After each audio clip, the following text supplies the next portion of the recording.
प्रिय छात्रों एवं दर्शकों, मैं doctor Rajendra Kumar, associate professor geography, doctor Bhimrao Ambedkar राजकीय महाविद्यालय श्रीगंगानगर, आपका इस यूट्यूब चैनल के माध्यम से स्वागत और अभिनंदन करता हूं। इससे पहले हम राजस्थान की मिट्टियों, उसके प्रकार और वितरण के बारे में हम इसके पार्ट 1 में चर्चा कर चुके हैं और आज के इस वीडियो में, जो कि राजस्थान की मिट्टियों का भाग 2 या पार्ट 2 है, इसमें राजस्थान की मिट्टियों की समस्याओं और उनके समाधान पर बात करेंगे। तो राजस्थान की मिट्टियाँ, अपरदन और समाधान, इस टॉपिक पर आज हम चर्चा करेंगे। राजस्थान की मिट्टियों में मुख्यतः 3 प्रॉब्लम है या समस्याएं हैं। नंबर 1 मिट्टी अपरदन की समस्या, नंबर 2 मिट्टी के क्षारीय व लवणीयता की समस्या और नंबर 3 मिट्टी में सेम की समस्या या वाटर लॉगिंग प्रॉब्लम।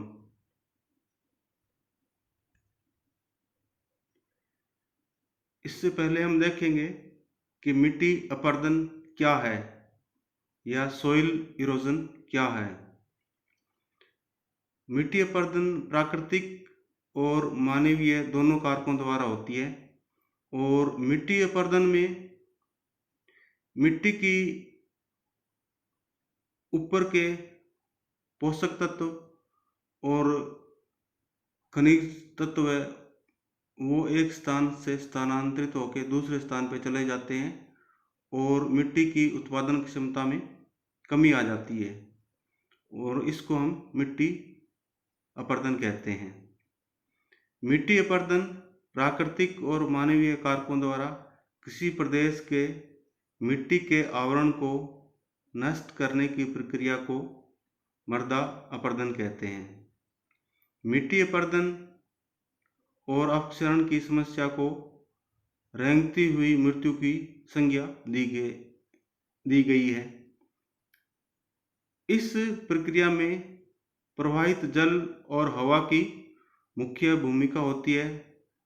चंबल नदी की उत्खात स्थलाकृति वाला भाग जल द्वारा मिट्टी अपरदन का क्षेत्र है।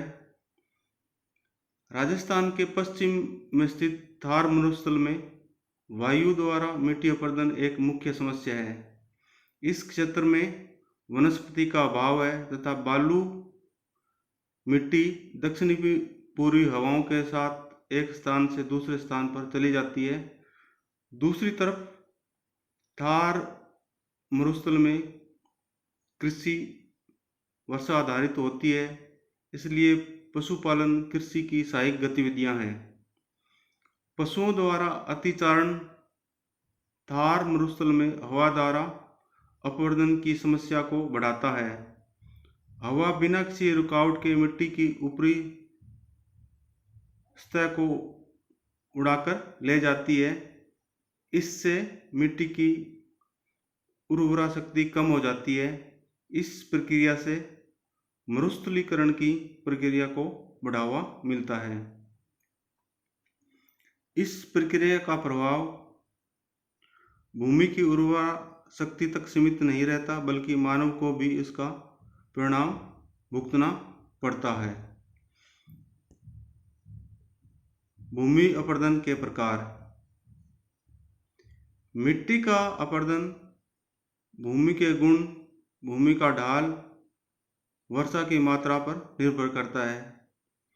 जब किसी क्षेत्र की मिट्टी की ऊपरी सतह वर्षा जल द्वारा अपरदित होकर बह जाती है तथा साथ में मिट्टी के ऊपरी भाग के पोषक तत्व हट जाते हैं या नष्ट हो जाते हैं, इस प्रकार की मिट्टी अपरदन को आवरण अपरदन या सीट इरोजन कहते हैं।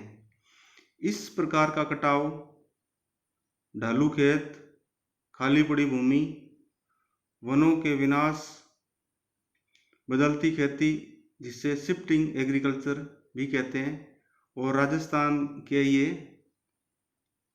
दक्षिणी भाग में डूंगरपुर और बांसवाड़ा जिलों में विशेषकर होती है और उसको स्थानीय भाषा में वालरा खेती कहते हैं के कारण होता है। राजस्थान में शीट इरोजन पहाड़ी क्षेत्रों में होता है। इस प्रकार का आवरण अपरदन राजस्थान में प्रमुखतः सिरोही, उदयपुर, अलवर, डूंगरपुर, प्रतापगढ़ आदि जिलों में देखने को मिलता है। इसके विपरीत जब वर्षा जल या बहते जल द्वारा मिट्टी की ऊपरी स्तर की बजाय अपरदन गहराई में होता है, जिसके परिणाम स्वरूप मिट्टी में कटकर नालियां अथवा गहरे खड्डे बन जाते हैं, तो इसे हम अवनालिका या गुल्ली इरोजन कहते हैं। इस प्रकार हम देखते हैं कि दो प्रकार के अपरदन मिट्टी में होते हैं। एक तो आवरण अपरदन जिसमें मिट्टी की ऊपरी सतह में अपरदन होता है, और दूसरा होता है अवनालिका या गुल्ली इरोजन। इसमें मिट्टी सतह की बजाय गहराई में ज़्यादा कटती है और जिससे नालियाँ वगैरह मिट्टी पे बन जाती है, उसको अवनालिका अपरदन कहते हैं। अवनालिका अपरदन या गुल्ली इरोजन राजस्थान राज्य में कोटा, सवाई माधोपुर, धौलपुर आदि जिलों में देखने को मिलता है। जब अवनालिका अपरदन में मिट्टी का अपरदन गहराई में 1 से 100 मीटर तक हो जाता है, तो संपूर्ण क्षेत्र कटापटा और बीड़ युक्त हो जाता है। इस तरह की स्थलाकृति को उत्खात स्थलाकृति या बेडलैंड ट्रोपोग्राफी कहते हैं। राजस्थान में ये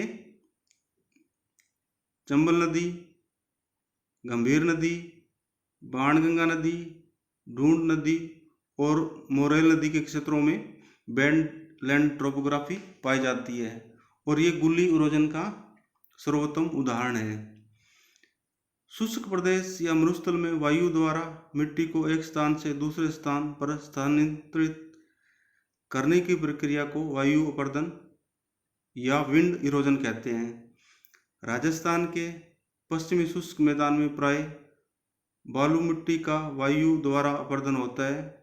वायु द्वारा मिट्टी का अपरदन राजस्थान के बाड़मेर, जोधपुर, बीकानेर, सीकर, चूरू, जैसलमेर, अजमेर, जयपुर आदि जिलों में देखने को मिलता है। मिट्टी अपरदन के कारण। मिट्टी अपरदन के कारणों की बात करें तो वनों का विनाश होना इसका मुख्य कारण है। वन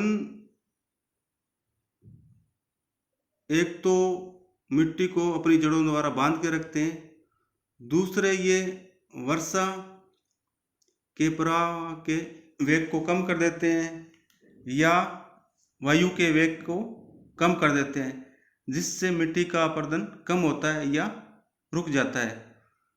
दूसरा जो मिट्टी के अपरदन का मुख्य कारण है पशुओं द्वारा अतिचारण। राजस्थान के थार मरुस्थल में पशुओं की संख्या ज़्यादा पाई जाती है, विशेषकर भेड़, बकरी, ऊंट, गाय आदि। इनकी संख्या मरुस्थल की कैरिंग कैपेसिटी से ज़्यादा है, जिसके कारण यहाँ मिट्टी के अपरदन की समस्या बढ़ रही है। पशुओं द्वारा वनस्पति का अत्यधिक चारण कर लिया जाता है। दूसरा, पशुओं द्वारा उसके पैरों से मिट्टी की जो पकड़ है वो ढीली हो जाती है, और जिससे क्या है कि मिट्टी वो हवा के साथ उड़कर एक स्थान से दूसरे स्थान पर चली जाती है और उसका अपरदन होता है। तीसरा जो मुख्य कारण है वो स्थानांतरणकारी कृषि या शिफ्टिंग एग्रीकल्चर है, जिसे राजस्थान में वालरा कृषि के नाम से भी जाना जाता है। इस कृषि में खाली पड़ी जमीन को कुछ समय के लिए 1 या 2 साल के लिए बोया जाता है और उसके बाद में उसको खाली छोड़ दिया जाता है। तो खाली छोड़ने पर क्या है कि वो जो ज़मीन है उसकी पोषक तत्व कम हो जाते हैं और वो अपरदन का शिकार हो जाती है। चौथा जो मुख्य कारण है मिट्टी के अपरदन का, वो अवैज्ञानिक तरीके से कृषि करना है। यानी हम एक ही फसल को बार बार बोते हैं, तो उसके बोने से मृदा में कोई विशेष तत्वों की कमी हो जाती है। जैसे गेहूं को बोने से नाइट्रोजन की कमी हो जाएगी, आलू को बोने से पोटास की कमी हो जाएगी। तो इसलिए हमें एक ही फसल को बार बार नहीं बोना चाहिए और सभी फसलों को या क्रॉप रोटेशन को अपनाना चाहिए। थार मरुस्थल में तेज आंधियां भी मिट्टी के अपरदन का मुख्य कारण है, जिससे मरुस्थल का प्रसार है वो पश्चिमी भाग से पूर्वी भाग में हो रहा है। पर्वतीय ढालों पर तेज वर्षा भी क्या है कि मिट्टी के अपरदन का मुख्य कारण है। जैसे कि हम पहले चर्चा कर चुके हैं कि गुल्ली इरोजन होता है या अवनालिका जो अपरदन होता है वो पर्वतीय भागों में होता है, और उसका मुख्य कारण ये है कि वहाँ वनों का अभाव होता है या वन कम होते हैं, और जिससे क्या है कि मिट्टी का अपरदन ज़्यादा हो जाते हैं। जैसे कि वनों का विनाश होने से मिट्टी का अपरदन ज़्यादा होता है। मृदा अपरदन के रोकने के उपाय। मिट्टी के जो अपरदन के कारण है, अगर हम उस पर रोकथाम लगा दें तो मृदा अपरदन को रोका जा सकता है। जैसे वनों को लगाकर या प्राकृतिक वनस्पति को लगाकर हम क्या है कि मिट्टी के अपरदन को रोक सकते हैं। दूसरा, अति पशुचारण पर प्रतिबंध लगाकर भी हम मिट्टी के अपरदन को रोक सकते हैं। स्ट्रिप क्रॉपिंग द्वारा भी हम मिट्टी अपरदन को रोक सकते हैं।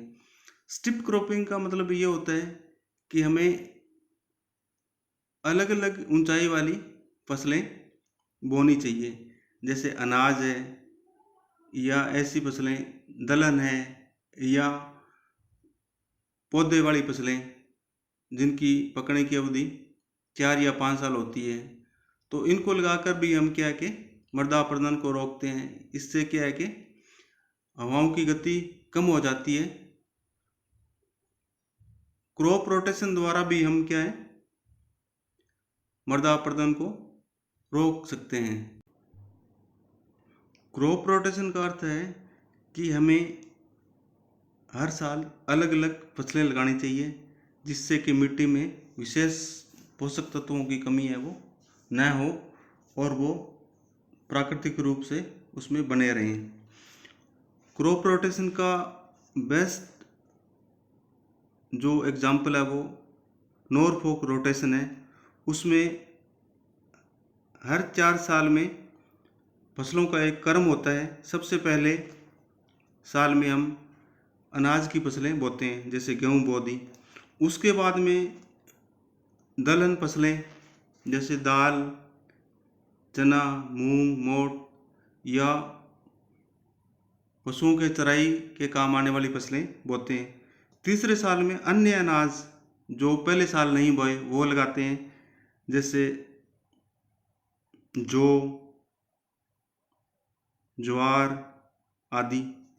और चौथे साल में हम वो फसल लगाते हैं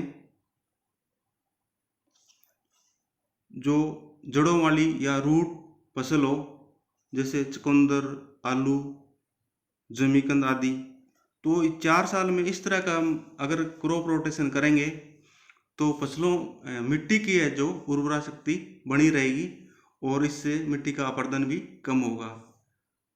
रासायनिक खाद और जैविक खाद का प्रयोग करके भी हम मिट्टी के पोषक तत्वों को बना के रख सकते हैं और जिससे मिट्टी अपरदन की समस्या को रोका जा सकता है।